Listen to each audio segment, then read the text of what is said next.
Okay, how's it feel to have the shoe on the other foot, Mr. It's a little Cody? weird. This chair's a little taller. I might adopt this chair, Yeah, actually. it's a good chair. So, tell me just a little bit about you.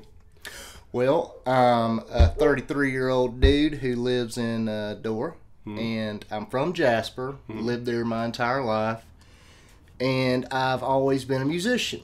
I started. I got my first drum kit when I was 3. Oh, wow. Yeah, and so I don't like to say I really started when I was 3 because, but I started trying to learn the craft a little bit better probably around age 8. Yeah, Then but you fell in love with it at 3. did. Yes, absolutely, man. My brother is a guitar player, and my dad is a keyboard player, and he played bass before that. But they can both play a little bit of everything, Right. So I grew up in a musical family. Right. So that got the inspiration going, and since they played those things, we needed a drummer to be able to have a family jam. So I was like, well, I'll do it. Yeah, that'll work. Drums are cool. Yeah. What kid doesn't like to beat up stuff? Oh, So yeah. it's perfect. So then, and tell me, you got married, and 2012 is when we got married and that's to Ashley. to my wife Ashley. Yep, and we had 2 small children. I've got my little girl who's 5, about to be 6, Annalie Kate, and then my boy who just turned 3, Easton. I got you. Yep. So, but you now, even though the game has changed some since you got married and got kids, but you still you love music and love being involved. So, kind of tell me how this session, is it 64 sessions? 64 sessions. Yeah. Yes, sir. So tell me how you come up with that name first of all. Sure. Actually, it's kind of funny because I struggled with the name for a long time. I didn't know what to call it, and I wanted it to be kind of meaningful, I guess. Right. So I was probably putting way too much thought into it, making it way more complicated than it had to be. But the first group I had over, we tossed around the dirty burlap sessions, the wood ladder sessions. Yeah. I mean, and I tried to make the wood ladder. I thought, man, I can make the ladder a metaphor for climbing higher or something. Yeah. I don't know. And I was just driving home from work one day, and I was like, man, that just kind of sucks. It's weird to say. It doesn't really make sense. And I thought, my friend Eric Nix, he has this thing called the 64 Project, which is mainly an Instagram-based thing, and it's just kind of highlights good things in the community, Right.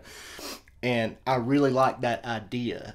And so, I don't know, 64, the county we're from, and sessions being a recording session, I don't know, and it flows together nicely. 64 sessions sounds cool. And I looked it up to make sure nothing was already Right. there, and there is a session 64, All right. but not a 64 session. Right. So. I got you. So tell me about the concept. What do you do in this? Sure. So this is mainly for.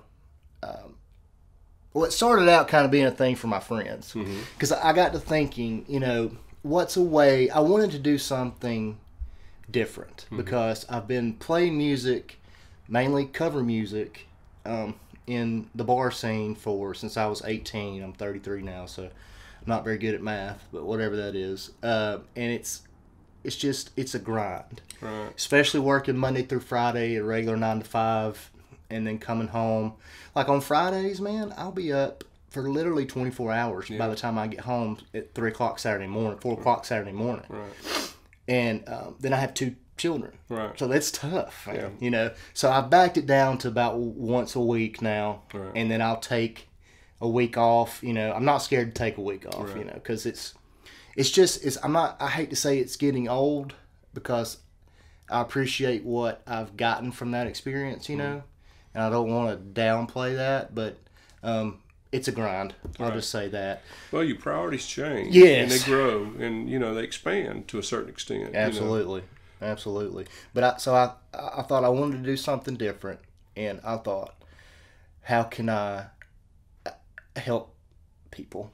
Which sounds cheesy, but No. then I thought, Well, music is kind of my wheelhouse, and I know a lot of musicians, Right. and a lot of those guys happen to be from here. It's a running joke with people that I play with that aren't from here that Walker County breeds musicians. You know, because there's a ton of them that come out of here, man. It's crazy, really, the number, and not just people who pick a little. I mean, really good musicians. You know, and so I thought, man, I could give those guys some quality content through a video, and that way I can learn that craft and they get something in return that they can do whatever they want to with it.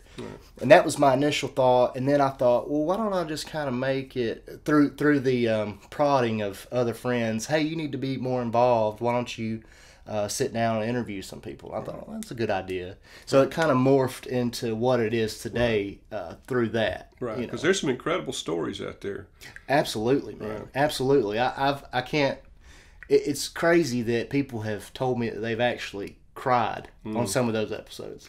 You know, which is weird to me, but it's not. I mean, I get it. Yeah, you know, but it's weird that it came that I made that. Right. You know, it's kind of odd.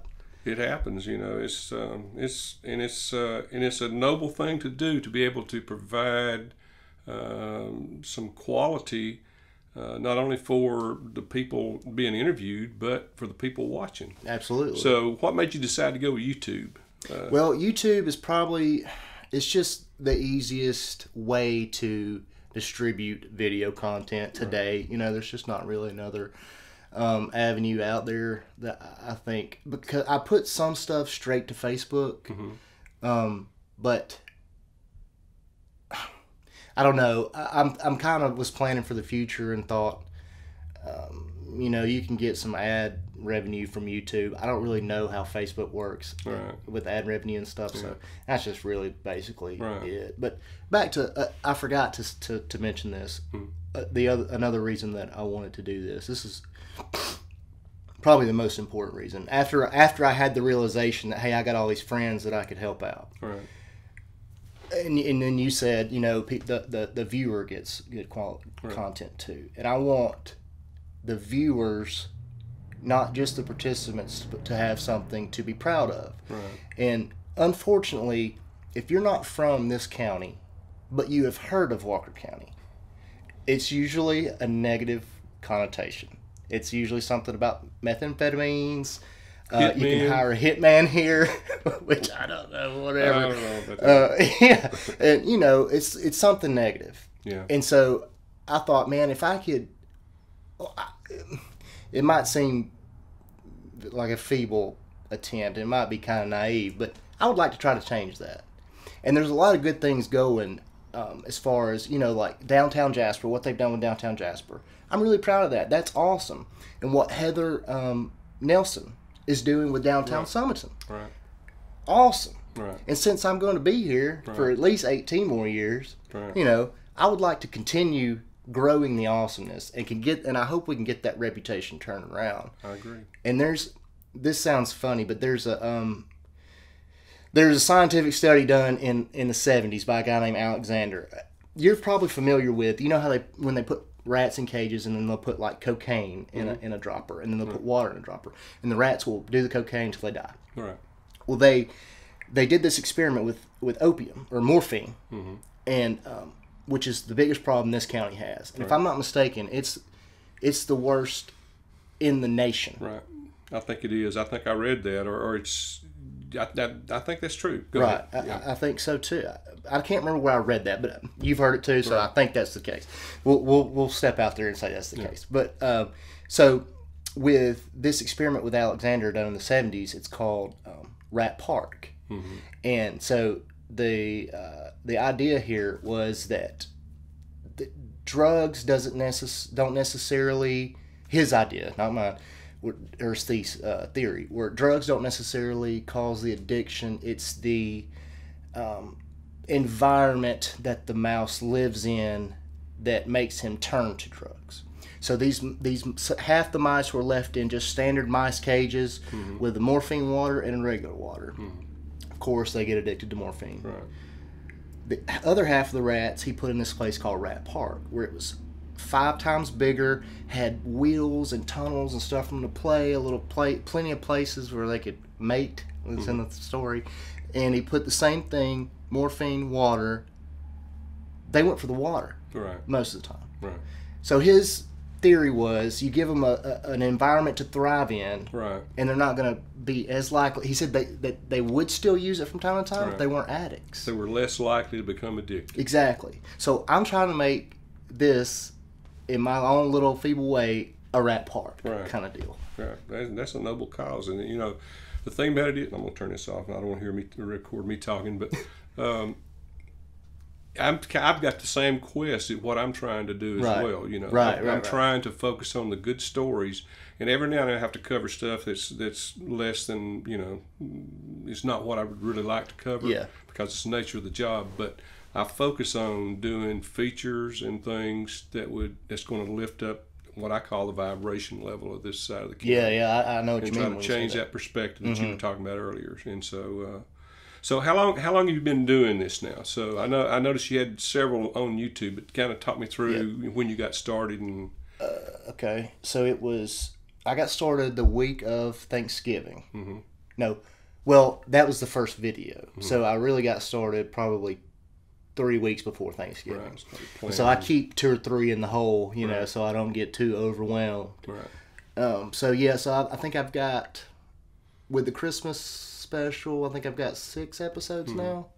So I try to do one weekly. I try to put one out every Monday, and then I try to throw a bonus from the previous week's episode. Right.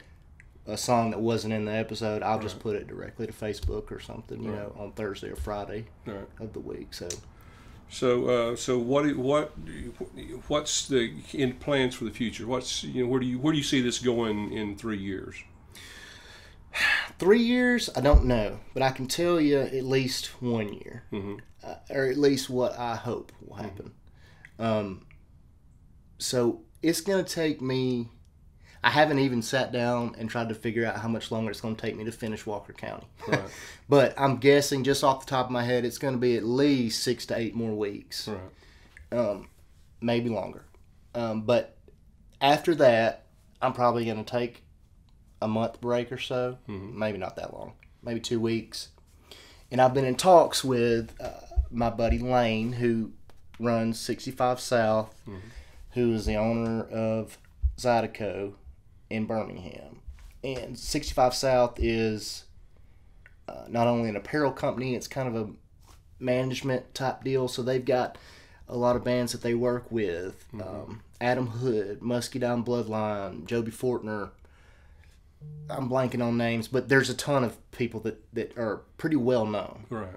And I've been in communications with him, and hopefully we can do a collab for season 2, right? Or 64 meets 65, right? You know, yeah. But that's not set in stone, right? You know, so I don't know if that's going to be the case. So I've got a backup plan where I've been talking to a girl. Her name's Tracy. She contacted me, and she's a manager for a guy named Terry Adams. He's from Birmingham, great dude, and a girl named Chelsea Love. And she is moving to Nashville in January. And she said that she loves my videos and would love to. She's starting her own business up there, management company type promotional company deal up there, and she wants me to shoot videos for her content. And she said there's people, there's one lady specifically up there she mentioned that she would love for me to meet, who can help me get established kind of in that area as well. So that's kind of plan B. Right. But I don't like to plan. I've never been a planner. Right. And I don't like to plan things to the T that far out in advance, because you never know what can happen between now and then. Life is messy. It is. It's very messy. And this thing, who knows? This thing could take off and I don't know. You know. So it's wide open as to, you got a kind of a tentative plan going forward and general, right? Yeah, a path forward, and but you're going to play it by ear and but you got a lot on your plate. You said you're building a house. Yes, sir. Yeah, yeah, we're trying. That's Gosh, gonna be fun. man, I'm telling you, and it's to get somebody to call me back. Yeah. So yeah, I'm dealing with that, which is a pain. But like I was telling you earlier, I've got a lot of people who help me out with this thing. Right. And Ryan Sanders is one of them. He comes and he helps bring a third camera angle a lot, and he'll help me with editing. He'll edit a whole project for me if I need him to, and he has on 2 occasions. I've learned a lot from Cameron Mitchell, who is mainly a photographer, but he knows video stuff, and he's helped me a ton. So you started you could play the drums, and you could take pictures when you started doing this before. Nope, I've never been a photographer. Never been a photographer. Nope. And you just started doing that when? Just before Thanksgiving. No, I started doing the research on cameras and equipment, and you talk about getting over your head quickly. Mm-hmm. Whoa! So that's why I needed Cameron. Right. I'll call him and be like, "What did I just read?" Right. And I would read it off to him, and he would kind of try to break it down to me as simply as possible. That's probably been it's probably been about a year since I started trying to do the research and on equipment and stuff. Right. So you get your equipment together, and but the learning curve, it takes a while to learn not only the microphone, placement of the microphone, how to get the best sound, how to get the best video quality. So I mean, you've learned a lot, I guess, in the last year. I have. I have. So you can teach an old dog new tricks. Yeah. if they're determined enough. Yeah, I got shoes older than you. Come on. Let me see. Is there anything I forgot to ask that I should have? There was something that I was gonna say. We need to talk about that again, but I think we just talked about it. I think it was just the other people helping me. And you mentioned you still playing bands too, right? I still play just about every weekend. I play with several bands. I'm kind of a mercenary. I got you. Drummer for hire. I don't really have a band. But have drums will exactly travel, exactly, and everybody knows that. I had that reputation out there, and if they have a drummer get sick or they don't have a drummer but want to book a gig, they'll text me or something. Hey, are you available X date? And I'll say yes or no. Yeah, that's kind of how that works. And let me see. What are you gonna do when you grow up? I don't know. Hopefully, be rich and famous. I guess. Rich and famous. That's a good goal.